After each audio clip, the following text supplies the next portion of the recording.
நம்ம சேனலை பார்க்க வந்து எல்லாத்துக்குமே கோடான கோடி நன்றிகள். இந்த மேட்ச்ல நம்ம என்ன பார்க்க போறோம் பார்த்தீங்கன்னா, அதாவது ஆப்பனன்ட்ல நம்ம மாஸ்டர்ல இருக்கிறப்ப ஆப்பனன்ட்ல வந்து ஹீரோய்க்கு அதாவது அருமையா டஃப் கொடுத்து ஆடுவாங்க. அதாவது நம்ம அவங்க பேக்கப்புக்கு ஈடே கொடுக்க முடியாது, அந்த அளவு தான் அடிப்பாங்க.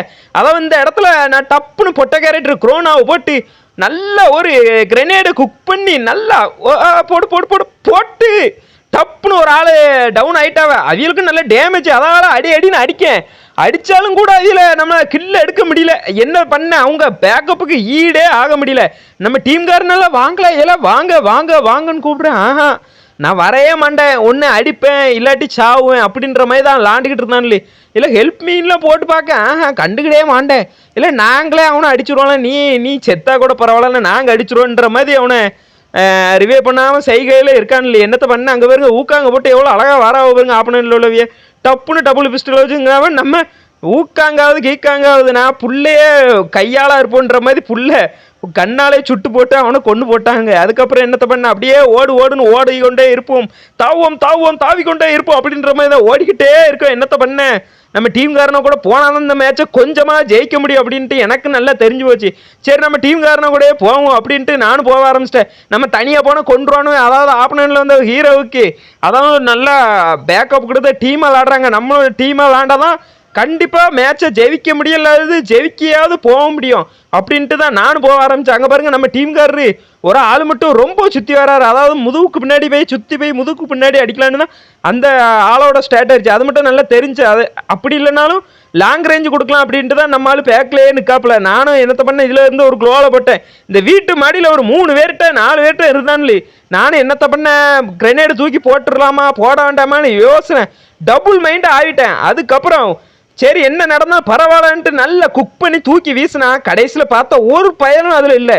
சரி அப்படியே எங்கே போயிட்டாவ என்ன பண்ண அப்படின்ட்டு நானும் யோசிச்சுட்டு கண்டபடி இதெல்லாம் சுட்டு பார்த்தேன். இதில் இருந்தானே அப்படியே ஹெட்டு தூக்கி விட்றலான்ட்டு தான் ஏன் மைண்டில் ஸ்ட்ராட்டஜியாக ஓடிச்சு. அதுக்குள்ள நம்ம டீம்காரில் நல்லா விளாடுறானே. அதுக்கப்புறம் இந்த இடத்துல ஒரு ஆள் இருந்தால் டப்புன்னு பின்னாடி போய் அழுத்தி எறிஞ்சிட்டேன். இல்லை அழுத்துறதுல என்னைய விட கிங்கு எவனா அப்படின்ற மாதிரி அழுத்தி எறிஞ்சிட்டேன். அதுக்கப்புறம் அப்படியே நம்ம அப்சர்வேட்டரிக்கு 3வது ரவுண்டை போட்டு விட்டலான்னு. அதுக்கப்புறம் அப்படியே நம்ம அப்சர்வேட்டரிக்கு நம்ம ஃப்ரெண்டு கூட ஓடினா கடைசியில் பார்த்தா ஒரு ஆள் அடிக்காப்புல. அடித்த உடனே நம்மளும் க்ளோவில் போட்டு பொட்டை கேரக்டர் போடலாமா இல்லை கிரெனேடு தூக்கி போடலாமா அப்படின்ட்டு டபுள் மைண்டு தான். எங்கேனாலும் நமக்கு டபுள் மைண்டாக தான் இருக்குது, வாழ்க்கையிலும் சரி இந்த கேம்லையும் சரி. என்னத்தை பண்ண அப்படின்னு நம்மளும் மெடிக்கிட்ட சுற்றுன்னு சுற்ற ஆரம்பிச்சாச்சு. நம்ம டீம்காரர் ஒரு ஆளை டவுன் அடிச்சாச்சு. நம்ம என்ன பண்ண, கிரெனேடு வச்சிருந்த கிரெனேடு தூக்கி அந்த வீட்டு மேலே எரிஞ்சிட்டு என்னத்தை பண்ண, அவனை மேலேயும் தூக்கி எறிய முடியாது. இந்த இடத்துல இக்கட்டான சூழ்நிலை ஆயிட்டு என்னத்தை பண்ண, பின்னாடி அடிக்கான்னு என்ன பண்ண, நம்ம டீம்காரன் ஒரு பேக்கப் கொடுக்கல.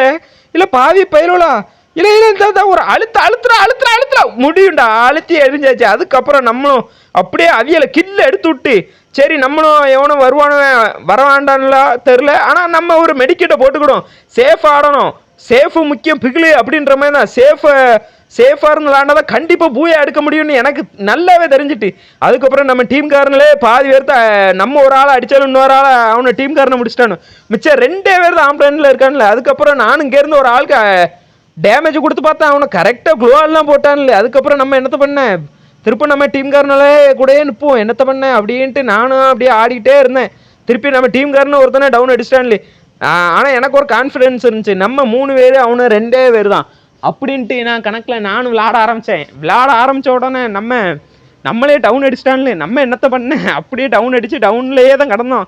நம்ம டீம்காரனை ரிவே பண்ண கூட்டாலும் வரைய மாட்டேக்கான்ல, ஏன் தான் தெரில. என்னத்தை பண்ண, நம்ம டீம்காரனை நமக்கும் அந்த சோதனை அப்படின்ற மாதிரி தான் நானும் நாக்காயிட்டு ஒன்றுமே பேசலை. டப்புன்னு பாருங்க, இல்லை நான் பொம்பளை பிள்ளையால எனக்கு ஃபோன் அடிக்க மாதேஷ் என்னல அப்படின்னு கேட்கேன். இல்லை வாங்கினேன் மேட்ச் விளாடும், இல்லை நான் மேட்ச் தான் விளாண்டுட்டு இருக்கேன் அப்படின்ட்டு அவன் வேற உடைய மட்டும் கையில் வயல என்ன வாங்கினேன் மேட்சுக்குள்ள. ஆனால் திரும்ப அதை பேசாதல வாரலாம், நான் இந்த மேட்சுக்குள்ளே தானே இருக்கேன், என்ன அப்படிலாம் சொல்லாங்க, நான் வாங்கினேன்னு சொல்கிறான். ஏன் அப்படி சொல்கிறா, வாழை விளாடலாம் அப்படின்னு கூட்டிக்கிட்டே இருக்கேன். என்னத்தை பண்ண, நமக்கு வந்து சோதனை தான். இவன் வேறு ஃபோனை போட்டு அந்த ரவுண்டே கெடுத்து விட்டானே அப்படின்ற மாதிரி தான். டப்புன்னு இதுலேருந்து ஒரு கிரெனேடை வீசி பார்த்தா அந்த இடத்துல ஒருத்தனும் இல்லை, பக்கத்தில் ஒரு நாய் ஏறி வந்துட்டான். என்னத்தை பண்ண, அழுத்தலை அப்படின்ற மாதிரி அழுத்தலான்னு பார்த்தானா அழுத்த முடியல. அதுக்கப்புறம் நேராக இந்த மேலே இருந்து ஒரு ஆள் ரொம்பவுமே குடைச்சல் கொடுத்தாப்புல. அதுக்குள்ளே நம்ம டீம்காரரு உண்மையில சொன்ன அருமையிலாண்டாவ அவியலே என்ன சொல்கிறது, அவியலை கில் எடுத்து அவியலே நாக்க அடிச்சு விட்டாச்சு. அதுக்கப்புறம் நம்ம அப்படியே உள்ளே ஓடி பார்த்தா ஆஹா வாய்ப்பே இல்லை. ஒருத்தன் கூட கண்ணில் செத்துக்கல. நான் டப்புன்னு பின்னாடி ஒரு ஆள் வந்தா ஹெட்டு தூக்கலான்னு பார்த்தேன். கடைசியில் என்ன ஆச்சு, நம்மளே கடைசியில் அவன் ஹெட்டு தூக்கி விட்டு அடிச்சு போட்டு போயிட்டான். இந்த மேட்ச்சு டிஃபிட் ஆகிட்டு அடுத்த ரவுண்டாவது நம்ம ஜெயிக்கலான்ட்டு நம்ம கிளாக் டவருக்கு, நம்ம சொந்த ஊரான கிளாக் டவர்னு சொல்லுவியே, ஆனால் நமக்கு சொந்த ஊர் கிடையாது. இது சும்மா கேமில் சொந்த ஊருன்னு சொல்கிறான். அப்படியே நம்ம நேரம் அங்கே போயாச்சு. நம்ம கிளாக் டவர் அந்த பெரிய வீட்டுக்குள்ளே போயாச்சு. பெரிய வீட்டுக்குள்ளே தான் சம்பவம் இருக்குன்னு நம்ம சம்பவத்தை ஸ்டார்ட் பண்ணிடலாம் அப்படின்ட்டு நம்ம போன உடனே பேக்கில் ஒரு குளோவெல்லாம் போட்டேன். ஏன்னா பின்னாடி வந்து அடித்தாங்கன்னா ஒன்றுமே பண்ண முடியாது. டப்புனுங்க ஒரு ஆள் வந்தாப்புல, அவியலை நம்ம டீம்காரனை நாக்கு அடிச்சிட்டான்னு இல்லாட்டி நம்மளை கொண்டிருப்பான்ல. டப்புன்னு இங்கே ஒரு ஆள் வந்தாவா, அவியலுக்கு நல்ல ஒரு டேமேஜ். நம்ம டெமிட்ரிக்கு ஒரு டேமேஜ் போட்டு விட்டாச்சு. டெமிட்ரிக்கு போட்டு விட்டோன்னே எனக்கு ஒரு நிம்மதி பாடு வந்துச்சு. ஏன்னா டெமிட்ரி நாக்கு அடிச்சாச்சு. நாக்கு அடித்தோன்னே இவனை கில்ல எடுத்துருல மாப்பிள்ள அப்படின்னு கில்ல எடுக்க ஆரம்பிச்சாச்சு. கில்ல எடுத்த உடனே அதுக்கப்புறம் அப்படியே பின்னாடி ஒருத்தன் வேற வந்துட்டான். என்னத்தை பண்ண, நமக்கு ரொம்பவுமே டஃப்பாக இருக்க, என்னத்தை பண்ண, ரொம்ப திக்குன்னு முடியுமா ஆயிட்டு. அதுக்கப்புறம் அப்படியே ஒரு கிரெனேடை போடலான்னு கிரெனேடை குக்கு அடித்தேன். அடித்து உள்ளே போட்டா பார்த்தா ஒருத்தன் கூட சாவலை. அதாவது நமக்கு போட்டானோன்னு நம்ம செத்துடுறான்னா அவனை க்ளீனாக தப்பிக்கான கருணை பண்ணுற சோதனையா இல்லாட்டி நமக்கு போட தெரிலையா விளையாட தெரிலையான்னு எனக்கே தெரியல. ஆனால் விளையாட தெரியாது தான் அது. அதை விட ரொம்ப கேவலமாக நம்ம இந்த கிரெனேடு போட்டதில் நம்ம தெரிஞ்சுக்கிட்டோம் நமக்கு விளையாட தெரிலன்ட்டு. அதுக்கப்புறம் அவனை ஆப்பனண்டெல்லாம் கில் எடுத்து விட்டாச்சு. அதுக்கப்புறம் இந்த இடத்துல ஒரு ஆள் மட்டும் பின்னாடி வந்துடுவாவே, அந்த வந்துட்டாவ பற்றிலா வந்த உடனே டப்புன்னு அவியில் அடித்து பார்த்தா ஒரே ஒரு டேமேஜ் போவோம். ஆமாம், நமக்கு கில்லு வந்துட்டு நமக்கு ரொம்பவே சந்தோஷமாக இருந்துச்சு. அதுக்கப்புறம் அப்படியே நம்ம அடுத்த ரவுண்டு வந்தாச்சு கேப்டவுனு. ஆமாம், கேப்டவுனில் வந்து தான் பெரிய சம்பவமே இருக்கும். கடைசி மேட்ச்சு இதாக தான் இருக்கும்னு நினைக்கேன். வாங்க பொறுத்து இருந்து பார்க்கலாம். அதுக்கப்புறம் நம்ம பேக்லாம் குளோவல் போட்டோம். ஏன்னா நம்ம இப்படி கவர் எடுத்து நிற்கிறப்போ பேக்லேயே வந்து ஒரு பைபிள் எவனும் வந்து அடிச்சிட்டானுன்னா ஒன்றுமே பண்ண முடியாது. கண்டிப்பாக மேட்ச்சு தோத்துட்டு தான் வெளியே போகணும். அந்த மாதிரி தான் இருக்கும். அப்படியே நம்ம டீம்காரனுக்கு பேக்கப்புக்கு போய்கிட்டே தான் இருக்கணும். என்னத்தை பண்ண அவனு பின்னாடியே போனால் தான் அவனும் நமக்கு பூயாவும் வாங்கி தரானு. அது இல்லாமல் நமக்கும் ஒரு சந்தோஷமாகவும் இருக்குது. ஏன்னா இல்லாட்டி நம்மளை பேக்கப் பண்ணலன்னா ஒன்றுமே பண்ண முடியாது. ஒரு செகண்டில் அவனை வந்து அடித்து போட்டு முட்டைக்கு நாள்னே அடிச்சிருவானு. அந்த மாதிரி இருப்பானுவேன். ஆப்பனண்ட்டில் வந்தவனும் அவ்வளோ தெளிவாக விளாட்றானு. நம்ம ஆளுக்கா ஒன்றும் விளையாட தெரில. அப்படியே நம்ம இந்த மேட்சுக்குள்ளே அப்படியே பின்னாடி வரான்லாம் பின்னாடி குளோவில் போட்டு முன்ன வரான்லாம் நான் பார்த்துக்கிட்டே இருக்கேன். டபக்குன்னு ஒரு பைபிளில் வந்து அவனுக்கு நல்ல டேமேஜ். ரெண்டாவது ஒருத்தர் அதிலே 2 பேர் இருக்கானுவேன், அவனுக்கு நல்ல டேமேஜ். அப்படியே போட்டுட்டு நானும் எங்கிட்ட ஓடி பார்க்கேன். வாய்ப்பே இல்லை.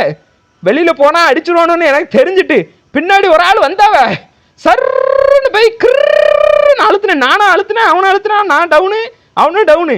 2 பேருக்கு இக்கட்டான சூழ்நிலை. நம்ம டீம்காரனை போய் அடிச்சிட்டானே. இந்த வீடியோ பிடிச்சிருந்தா லைக் பண்ணுங்க, ஷேர் பண்ணுங்க, முடிஞ்சாலும் எதுனா கமெண்ட்னா தெரிவிச்சு விடுங்க.